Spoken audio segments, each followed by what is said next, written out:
9 तारीख से फिजिकल भी है, आज 3 तारीख हो गया, हो चुका है। फिजिकल का भी आपको प्रैक्टिस करनी पड़ेगी ना, नहीं तो अचानक आप कैसे दौड़ जाइए। अब ये जो बाद में कहा जा रहा है तो उसमें 80% लड़के लड़कियां तो कागज के आधार पर छट जाएंगे। एक तो बिहार में इतनी बेरोजगारी है और उसके बाद वो शारीरिक परीक्षा के लिए कर रहे हैं और आप उनको एक तकनीकी आधार पर छांट रहे हैं। उनका ये कहना है कि भाई यदि पिछले जुलाई में हम गरीब थे तो क्या अब हम अचानक ये अमीर हो गए हैं। जितने लड़के लड़कियां सिपाहियों की भर्ती होते सब आम परिवारों के होते हैं, कोई गौतम अडानी का बेटा सिपाही भर्ती नहीं फॉर्म भरता है। आपके चैनल के माध्यम से ही मांग करता हूँ मुख्यमंत्री से कि भाई लड़के लड़कियों के भविष्य की आप चिंता कुछ कीजिए, इतना संवेदनहीन बनना ठीक नहीं है। यदि सारे बेरोजगार एक हो जाए ना तो मुख्यमंत्री को बेरोजगार कर देंगे, है ना। मुख्यमंत्री को किसी अहंकार में नहीं रहना चाहिए।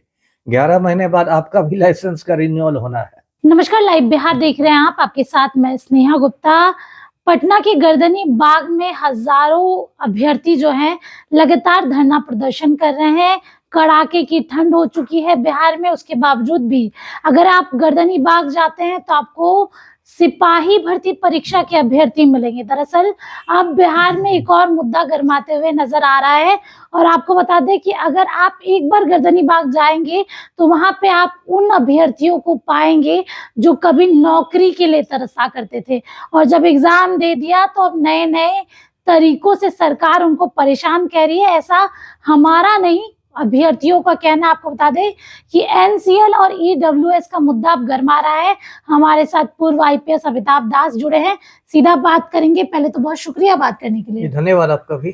कैसे देख रहे हैं अमिताभ जी इस मुद्दे को आप? सबसे पहले तो बहुत दुर्भाग्यपूर्ण विवाद है। देखिए, हजारों लड़के लड़कियों के भविष्य को सरकार ने दांव पर लगा दिया है जी।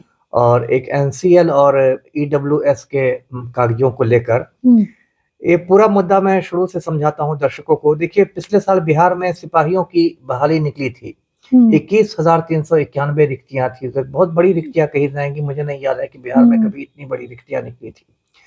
उसके बाद फिर 1 अक्टूबर को पिछले साल लिखित परीक्षा हुई लेकिन पेपर लीक कर गया। फिर 3 अक्टूबर को पेपर रद्द भी हो गया। फिर जो संजीव सिंघल थे चयन परिषद के चेयरमैन, बहुत विवादों में रहे, उनको कुर्सी छोड़नी पड़ी। फिर इस साल पुनर्परीक्षा हुई, इस बार तो खैरियत है, पेपर लीक नहीं हुआ। इसमें लगभग 12 लाख लड़के लड़कियों ने परीक्षा दिया। आप जानती हैं बिहार में कितनी बेरोजगारी है और उसमें से 1 लाख कुछ हजार चयनित हुए हैं लिखित परीक्षा के बाद। अब 9 तारीख से 9 दिसंबर से इन लोग की शारीरिक परीक्षा है, फिजिकल है। तो वो लोग ठीक है मेहनत कर रहे थे, लोग दौड़ का अभ्यास कर रहे थे, लड़के लड़कियां सब है, दौड़, ऊंची कूद, लंबी कूद, जो कुछ होता है लोग उसका अभ्यास करते हैं। अब बीच में लफड़ा क्या लगा दिया चयन परिषद ने, जो ये है कि एनसीएल और ईडब्ल्यूएस का जो सर्टिफिकेट है वो आपको जुलाई 2023 के पहले का लेना पड़ेगा। एनसीएल का मतलब हो गया नॉन क्रीमी लेयर, मतलब जो ओबीसी वाले लड़के लड़कियां होती है पिछड़ी जातियों के, उनको एक एनसीएल का सर्टिफिकेट देना पड़ता है कि हम लोग नॉन क्रीमी लेयर में, क्रीमी लेयर में नहीं है हम, मतलब आर्थिक रूप से हम लोग संपन्न नहीं है। और जो अगड़ी जातियों वाले हैं उनको ईडब्ल्यूएस का सर्टिफिकेट देना पड़ता है, इकोनॉमिकली वीकर सेक्शन का, कि हम लोग मतलब 10% आरक्षण के हकदार हैं, क्योंकि सुप्रीम कोर्ट का आप जानती हैं फैसला है, ईडब्ल्यूएस लागू हो चुका है 10% आरक्षण। तो अब अचानक चयन परिषद ने यह शगुफा छोड़ दिया कि आपको जुलाई 23 के पहले का ही रहना पड़ेगा। अब जितने लड़के लड़कियां हैं लगभग 80% के पास उस समय के कागज नहीं है। वो लोग, उनके पास करंट के कागज हैं, आज के हैं कागज लेटेस्ट, वो नहीं है। तो उनको एक मतलब अनावश्यक आप परेशानी हो गया है। उनका ये कहना है कि भाई यदि पिछले जुलाई में हम गरीब थे तो क्या अब हम अचानक ये अमीर हो गए हैं इसमें। और उस समय आपने ऐसी कोई बात नहीं कही थी कि उस समय दे दीजिए तो हम लोग उसी समय बनवा लेते।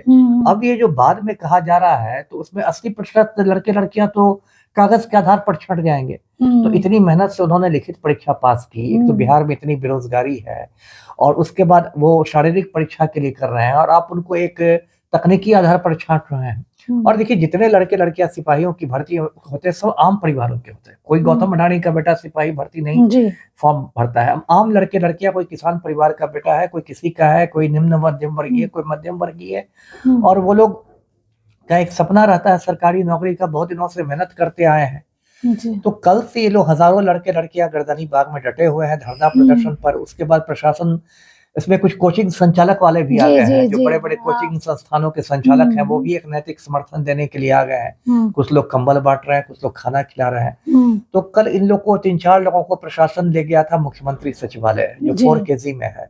और मुख्यमंत्री सचिवालय में एक संयुक्त सचिव स्तर के पदाधिकारी हैं, ज्वाइंट सेक्रेटरी, उन्हें इन लोगों ने ज्ञापन दिया कि हमारी ये मांग है। मेन मांग तो यही है।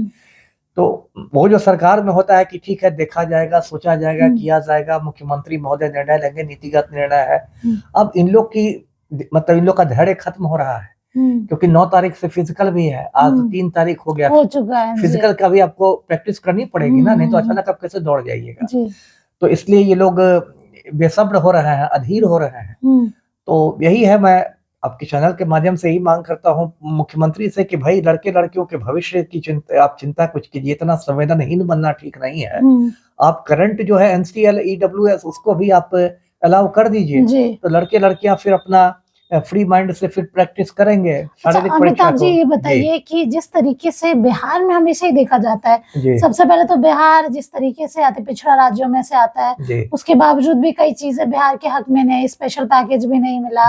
अभी भी बच्चे, खासकर गरीब बच्चे चाहते हैं कि हम एक स्टेबल जॉब ले ले, सरकारी नौकरी ले ले, और बहुत पढ़ते लिखते हैं, उसके बाद इस तरीके से एग्जाम पास करना, उसके बाद वापस से धरना देना, फिर वापस से जाना, कितना मुश्किल रहता होगा। देखिए, इन लोग सरकार तो लगता है कि मतलब युवाओं के धैर्य की परीक्षा ले रही है। यही जो पलटू राम है, ये माफिया डॉन के तो एकदम आज्ञाकारी चपरासी बने हुए हैं। माफिया डॉन की तरक्की कैसे हो, उनका सर्वांगीण विकास कैसे हो, इसके लिए तो मुख्यमंत्री रात दिन सोचते हैं। और जो आम बिहारी का दुख दर्द है, उससे ये बिल्कुल मतलब लगता है कि उदासीन हो गए हैं। अब देखिए, बिहार में कुछ सालों में मैं दिखाता हूँ, 2022 की बात कीजिए, BPSC 67वीं परीक्षा का पेपर लीक हुआ था, संयुक्त परीक्षा का।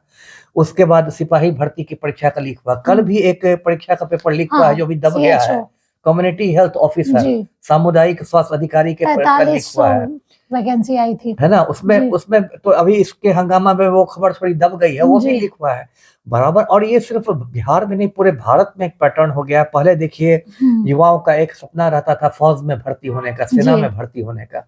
अब मोदी ने कर दिया कि सेना में नियमित बहाली नहीं होगी, अग्निवीर होगी, 4 साल बाद पकौड़ा तलिए। पहले रेलवे जो था वो सबसे बड़ा एम्प्लॉयर था, सबसे ज्यादा सरकारी नौकरियां देने वाला मंत्रालय था। अब जो अभी असिस्टेंट लोको पायलट वाला जो आया है वैकेंसी, मुश्किल से 6000 लोगों की वैकेंसी आई है। उसके पहले RRB NTPC की परीक्षा हुई थी, उसमें इतनी धांधली हुई थी। तो ये लोग लगता है कि एकदम मतलब पूरा देश जो है वो प्रधानमंत्री जो है गौतम अडानी की सेवा में लगे हुए हैं, जो पलटू राम वो अनंत सिंह की सेवा में लगे हुए हैं। तो युवाओं के बारे में कौन सोचेगा? अगर सरकार अपनी नीतियों को नहीं बदलती है और जो मांग कर रहे हैं ये अभ्यर्थी अगर इनको पूरा नहीं करती है, तो क्या 2025 में इसका भुगतान करना पड़ेगा? एकदम भुगतान होगा। मैं तो वही कह रहा हूँ कि यदि सारे बेरोजगार एक हो जाए ना, तो मुख्यमंत्री को बेरोजगार कर देंगे, है ना। मुख्यमंत्री को किसी अहंकार में नहीं रहना चाहिए।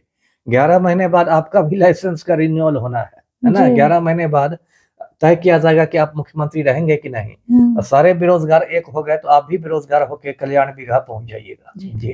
तो देखिए, सीधे तौर पे गर्दनी बाग में हजारों अभ्यर्थी लगातार प्रदर्शन कर रहे हैं, उनकी मांग सीधी तौर पे सरकार तक पहुंचाना चाहते हैं। आपको बता दें कि NCL और EWS का मुद्दा अब काफी ज्यादा गर्मा चुका है और नेशनल वाइज ये बातें चर्चा का विषय बन चुका है, जहां पर एक तरफ अभ्यर्थियों का बस इतना कहना है कि उनकी बातों को माना जाए। कई संचालक जो है कोचिंग के, वो आपको नजर आएंगे पटना के गर्दनी बाग में। कड़ाके की ठंड है, उसके बावजूद भी अभ्यर्थी अपनी मांगों से पीछे नहीं हट रहा है। बने रहिए हमारे साथ, तब तक के लिए बहुत बहुत शुक्रिया।